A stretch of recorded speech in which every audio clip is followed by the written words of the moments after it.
Con el gusto de saludarles, su amigo y consultor Sergio Sánchez les da la bienvenida a una emisión más de su programa Entre Finanzas e Impuestos, un espacio creado para ustedes con la finalidad de encaminarlos al fascinante mundo de las finanzas y los impuestos de una forma ágil, dinámica, sencilla y oportuna. ¡Comenzamos!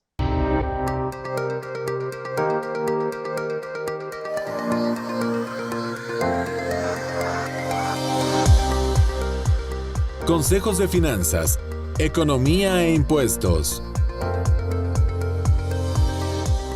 Entre finanzas e impuestos, con el doctor Sergio Sánchez. Gracias por acompañarnos como cada semana en su programa Entre Finanzas e Impuestos, especialistas y expertos. Y hoy tenemos a un invitado muy especial desde San Miguel de Allende, Guanajuato. Y él es miembro de la Barra Nacional de Abogados Fiscalistas de México. Además, es postdoctorante en educación y doctorado en fiscal. Asimismo, él tiene especialidad en finanzas, administración, contaduría, desde luego en materia fiscal. Y hoy vamos a platicar de un tema que en realidad es muy interesante, porque nos refiere a aquellas obligaciones que tenemos como contribuyentes y que a veces omitimos o no tomamos en cuenta o tal vez hasta no consideramos. Y algunas de ellas podrían ser los depósitos en efectivo, el cómo manejar esta situación en cuanto exista para personas físicas o para personas morales, e incluso también ciertas cantidades de recursos que se puedan canalizar a personas morales y que no sabemos si puede existir alguna justificación. E incluso también estos depósitos podrían ser a personas físicas y pudieran ser o no considerados incluso ingresos acumulables. Entre otros tópicos que platicaremos, pues le doy la bienvenida a nuestro amigo Luis Zavala López, Luis Miguel Zavala López. En su programa Entre Finanzas e Impuestos, especialistas y expertos, y con quien platicaremos de estos temas. Luis, bienvenido a tu programa Entre Finanzas e Impuestos, especialistas y expertos. Y bueno, yo más o menos platiqué algo de lo que aparentemente vamos a comentar. Pero bueno, tú traes la batuta. Platícanos en cómo empezamos. ¿Qué vamos a comentar en un principio? Sí, como bien comenta Sergio, tenemos nosotros como contadores enfrente de nuestro escritorio y se los hacemos llegar eh, regularmente a nuestros clientes el calendario de obligaciones fiscales. En ese calendario de obligaciones fiscales no puede faltar los pagos provisionales al SAT, el pago al Seguro Social, las declaraciones anuales y lo que todo mundo conocemos. Sin embargo, hay ciertas obligaciones que como no son recurrentes y solo son casuísticas, solamente aquellas veces que suceden por alguna ocasión en particular, tenemos la obligación de presentarlas. Esas son en las que nos queremos enfocar ahorita, porque en la vida cotidiana, platicando con nuestros clientes o con nuestros colegas, nos hemos dado cuenta, nos hemos percatado que se pasan por alto. Entonces, en ese momento nosotros quisimos o tu servidor quiso hacer una lista de estas obligaciones como ayuda a los colegas y a los clientes para que las tengamos presentes cuando tengamos esta situación. Por ejemplo, Perfecto. la primera de ellas es referente a, como bien mencionabas, existe una declaración que es por contraprestación y por donativos. Contraprestación, entiéndase aquella remuneración o pago cuando tú vendes o prestas algún servicio y a cambio de ello recibes el pago de cierta cantidad. O cuando recibes un donativo que no hay una contraprestación, no hay una operación comercial, pero recibes dinero. Cuando este dinero se recibe en efectivo, entonces ahí es donde las alertas y la bandera roja se enciende, las luces rojas se encienden y significa que estamos en la presencia de presentar una declaración de impuestos. ¿A quiénes les aplican estas declaraciones? Ya vimos que el detonador principal es cuando nosotros, las personas morales o las personas físicas, recibimos dinero en efectivo, mayor de 100,000 pesos. Se configuran esas dos características y se enciende la obligación para presentar esta declaración. No aplica a la mayoría de los contribuyentes, pero mayormente a aquellos que nosotros conocemos como las personas morales normales, las que coloquialmente o técnicamente les llamamos del título 2, que son prácticamente todas. A todas ellas les aplica también a las del título 3, que son las personas morales que no son contribuyentes porque tienen labores altruistas en su objeto social. Y en un tercer parámetro les aplica a algunas personas físicas. Mayormente son a las personas que hacen actividades empresariales y servicios profesionales. Asimismo, a los que prestan obtienen ingresos por arrendamiento o prestan un servicio profesional. Y por último, personas físicas también que enajenan bienes.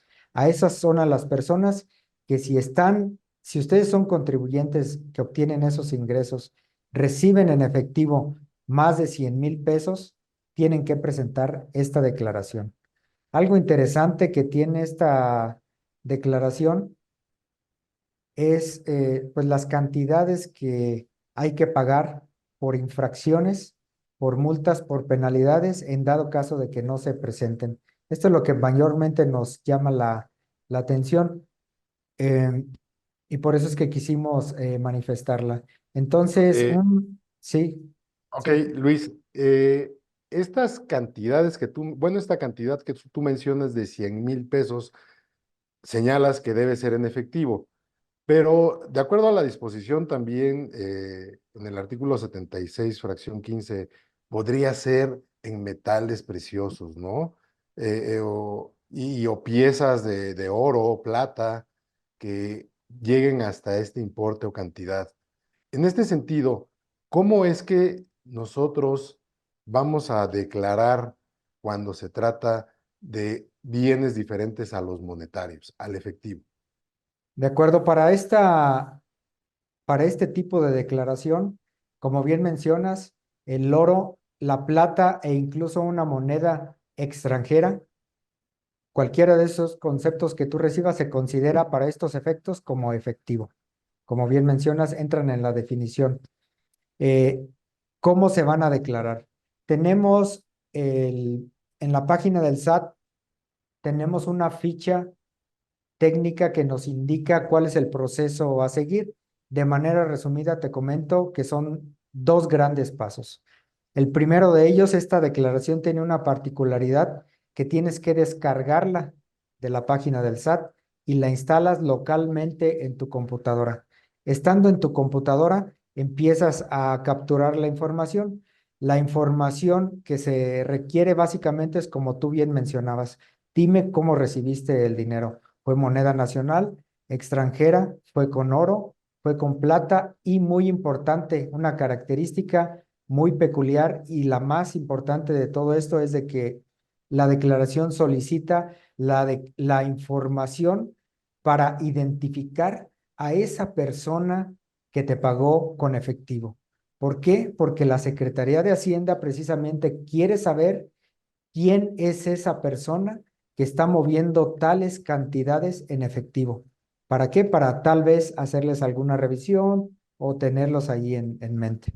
Entonces, una vez que está capturada esa información descargada en la computadora, se genera un archivo y viene el segundo paso de la declaración. Entramos al portal del SAT, decimos que vamos a mandar esa declaración y se adjunta ese archivo que generamos en el software que descargamos y se manda a través de la página de internet. Esos son los dos pasos que seguimos para esta declaración. Y aprovechando que mencionaste ahorita, aparte de esto, también hay un artículo, este es el artículo 112 del reglamento de la Ley del Impuesto sobre la Renta, que nos menciona, alguien nos puede decir, oye Luis, pero esos 100,000 pesos son incluyendo IVA o son sin incluir los impuestos. Entonces, aquí es incluyendo cualquier tipo de contribución. ¿Por qué? Porque lo que importa es lo que cae en el bolsillo del contribuyente. Entonces, es incluyendo cualquier tipo de impuesto. Ese es otro punto que quisiera resaltar. Ok, Y a manera de proporcionar un ejemplo que nos ubique un poco en cuándo sí se tiene una obligación y cuándo no, voy a citar algún ejemplo. Tenemos una operación que fueron 85,000 pesos y fueron 13,600 pesos de IVA, que son 98,600 pesos el valor de la contraprestación. Y esa se cobra completamente en efectivo. ¿Tendríamos obligación de presentar la declaración en este caso? La respuesta es no. ¿Por qué? Porque no excede de los 100,000 pesos. Si hiciéramos otra operación, otro ejercicio idéntico, pero el total de la operación más el IVA fuera una cantidad de 100,000 pesos cerrados y me los pagan en efectivo, ¿tengo obligación de presentar esa declaración? La respuesta es no, porque debe ser superior a los 100,000 pesos. Deben ser 100,000 pesos con un centavo. A partir de ese momento nace la obligación. Eh, Ahora también la norma fiscal también menciona algo referente a las fechas en las que debemos de presentar esta declaración. Nos podríamos preguntar, ¿es mensual, es anual? ¿En qué periodo? Esta declaración es mensual y se presenta en el día, más tardar el 17 del mes inmediato siguiente a aquel en que se recibe el efectivo. Digamos, si ahorita en mayo recibí más de 100,000 pesos en efectivo, más tardar el 17 de junio debo de estar presentando esa declaración. Si ok, la operación se hizo en parcialidades, es decir, en dos pagos, digamos, ahorita en mayo recibí 50,000 pesos en efectivo por esa operación, se cerró mayo, no recibí más dinero, pero la operación completa fueron 120,000. En junio me pagan el restante de 70,000 pesos también en efectivo. Entonces, hasta que el acumulado sobrepase los 100,000 pesos, en ese momento se activa la declaración. Es decir, no fue en mayo que recibí 50,000, sino fue en junio que recibí otros 70,000. La suma de los 70,000 más los 50,000 ya sobrepasó la cantidad de 100,000 pesos. En el mes de junio se activa la obligación y se debe de presentar más tardar el 17 de julio. Así es como funcionan los plazos. ok, Luis, yo tengo una duda. Sí. Esta disposición es muy diferente a lo que se pudiera señalar en la Ley Federal para la Prevención e Identificación de Operaciones de Procedencia Ilícita, o la Ley Antilavado, como comúnmente se conoce, puesto que el monto que señalas de 100,000 pesos es diferente a las cantidades que ahí se señalan como actividades vulnerables. De tal forma que el público debe saber que esta es una de esas obligaciones más a las que comúnmente los contribuyentes, pues personas físicas y morales, tendemos a cierta omisión y no presentamos estas declaraciones que al final no son informativas, porque como tú bien lo señalaste, son cantidades que se deben acumular, ya sea por la actividad económica del contribuyente, persona física o moral, o por las personas morales que se citan en el título 3, ya sea donatarias autorizadas o no contribuyentes. Siendo así, la respuesta entonces es que es un tema diferente, ¿verdad? A la ley antilavado.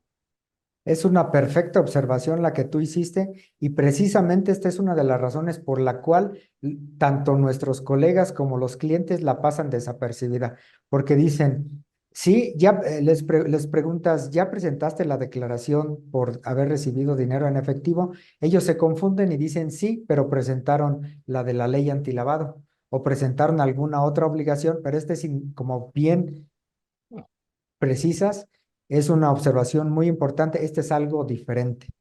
Que no se vayan a confundir porque dijeron, ya presenté la de lavado, ya estoy eximido de presentar este. No, Muy bien. exacto. Así como bien lo mencionas, es correcto. Y el punto medular de este tema es lo que señala el artículo 81 de la fracción 31º del Código Fiscal de la Federación, que indica que no proporcionar esta información nos va a llevar a ser acreedores a una multa. ¿De cuánto actualmente para el 2024 está esta multa? Las cantidades van de los 204,000 pesos hasta los 290,000 pesos. Sabemos que estas cantidades el SAT las maneja. Si es tu primera ocasión, te calcula el monto más pequeño, que son 204,000 pesos. Entonces son cantidades de consideración que vale la pena que nuestros colegas o los clientes la sepan para que la pongan dentro de su calendario fiscal y la tengan presente al momento de hacer sus declaraciones y ahorrarnos estas cantidades. Por una simple omisión, la declaración es muy sencilla de presentar. Simplemente hagámoslo, no pasa nada.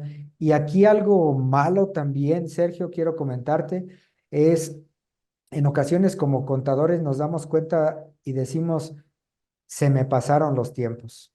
Bueno, ni modo, presento una declaración. Mientras no haya recibido un requerimiento de las autoridades, se declara que es espontánea. Y así me evito la multa y todo eso. En Ok, esta ocasión, lamento decirles que no aplica la espontaneidad. Si no la presentaste en el tiempo, no te dan el beneficio de espontaneidad. Tal vez si vas a litigar a través de un abogado fiscalista, tal vez puedas lograr algo, pero si nos vamos a los términos de ley, no aplica espontaneidad. Se te pasó, ya estás fuera y ya tienes la multa. ok, perfecto. Oye, pues es un tema muy interesante y realmente esta primera parte nos involucra a saber y conocer más cosas, porque como lo has mencionado, es algo que comúnmente omiten los contadores y desde luego los empresarios, pues es importante que se involucren en estos temas para poderle decir al contador si ya se efectuó la declaración en tiempo y forma y evitar las sanciones. Porque ante todo este escenario que tú nos manejas y que nos estás dando a conocer, desde luego existen metodologías y técnicas para que precisamente si hay acumulación de ingresos por medio de moneda extranjera o metales preciosos, oro o plata, pues se lleven a cabo los mecanismos correspondientes a determinar los montos reales de acuerdo a lo que Banco de México publica para el fin de estas monedas en su valor y de los metales preciosos. Y bueno, siendo así, pues yo te invito a que pasemos a un segundo bloque, sin antes, desde luego, agradecer a nuestro público que todas las semanas nos acompaña y que continúen con nosotros, porque vamos a continuar también con este tema que es sumamente interesante y desde luego de mucho interés para todas las personas que nos están atendiendo como cada semana. Así que no se vayan, continúen con nosotros. En un momento regresamos. Entre finanzas e impuestos. Continuamos.